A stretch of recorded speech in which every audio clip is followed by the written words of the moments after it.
এই দুনিয়ার পুরো জীবনটা এটা হচ্ছে লালসাময় একটা জীবন, লোভ, মরিচিকা, মায়াজাল।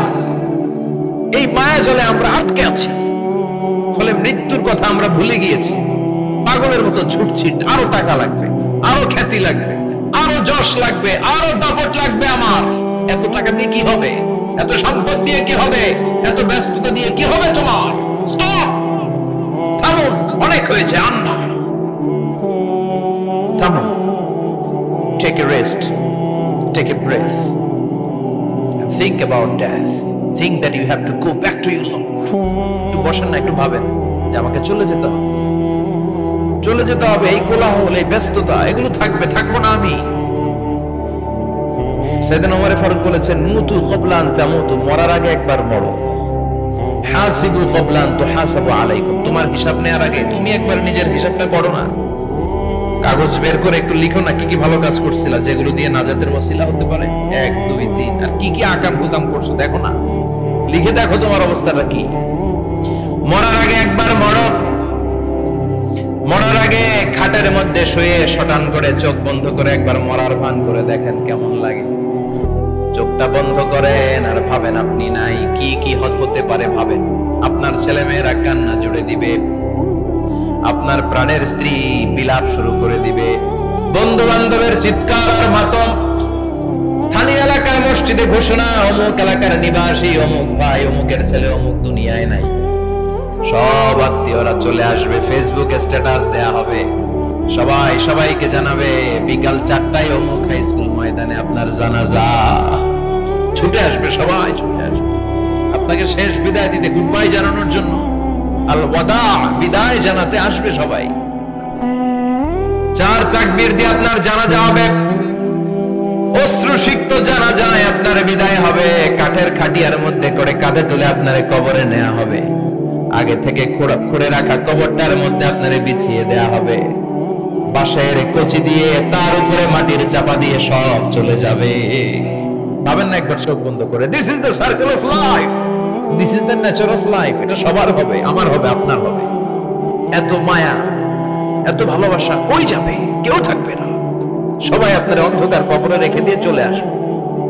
উপরে বাঁশের কঞ্চি, তার উপরে মাটির চাপা, অন্ধকার আর অন্ধকার।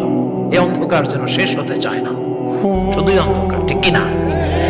এজন্য আমাদের চলে যেতে হবে। দাদা গেল, চাচা গেল, মামা গেল, আমাদেরকেও যেতে হবে, জোরে কোন ঠিক কিনা? একদিন মাটির ভেতরে হবে ঘরে মন আমার, কেন বন্ধ দালান ঘর, প্রাণ পাখি উড়ে যাবে পিঞ্জর ছেড়ে।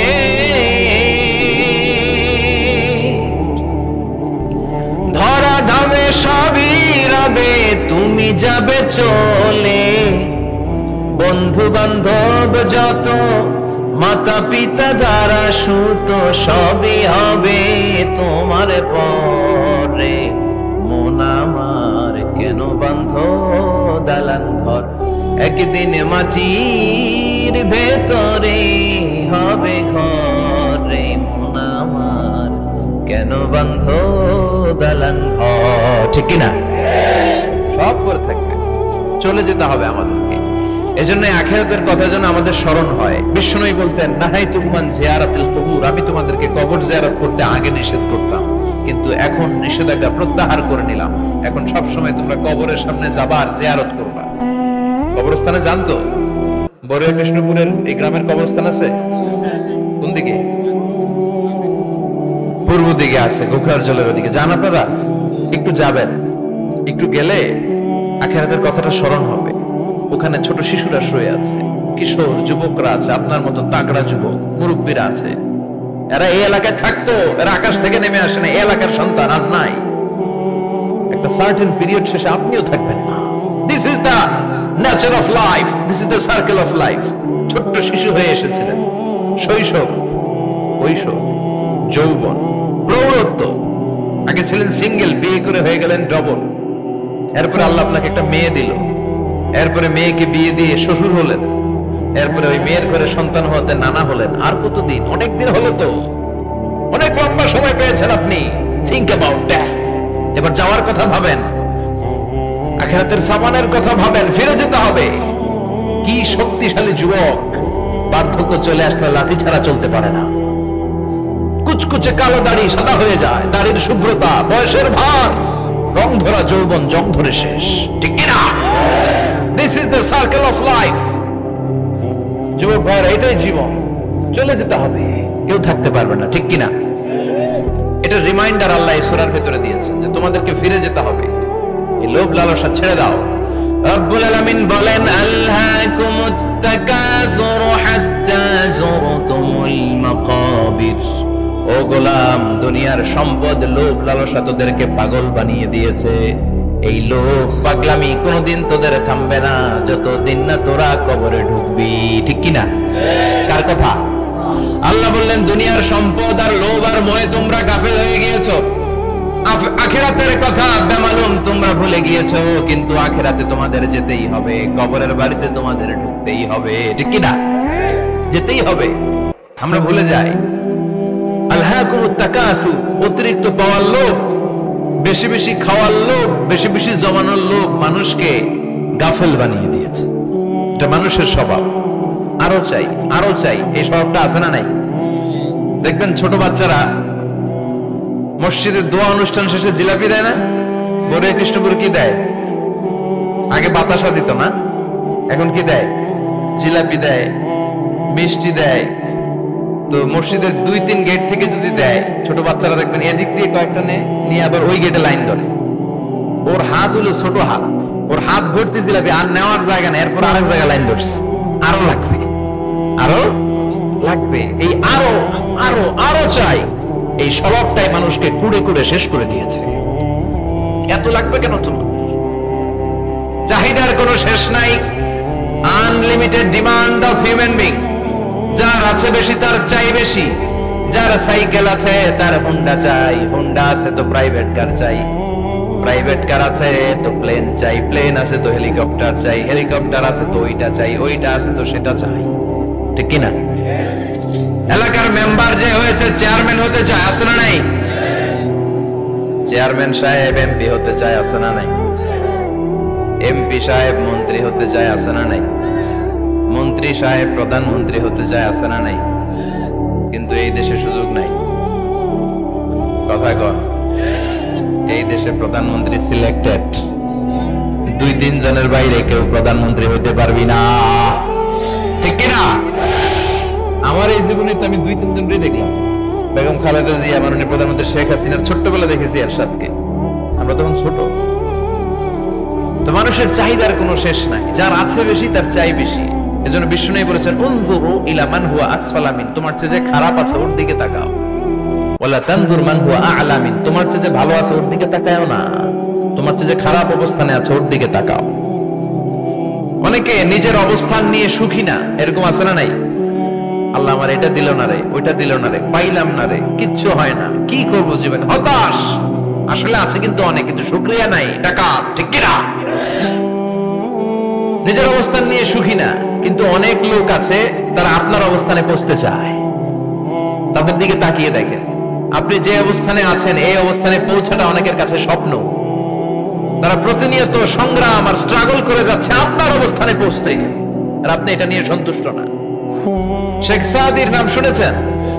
বালাগাল উলা কাশাফাত দুজা, এই কবিতাটার রচয়িতা ইরানের বিখ্যাত এক কবি।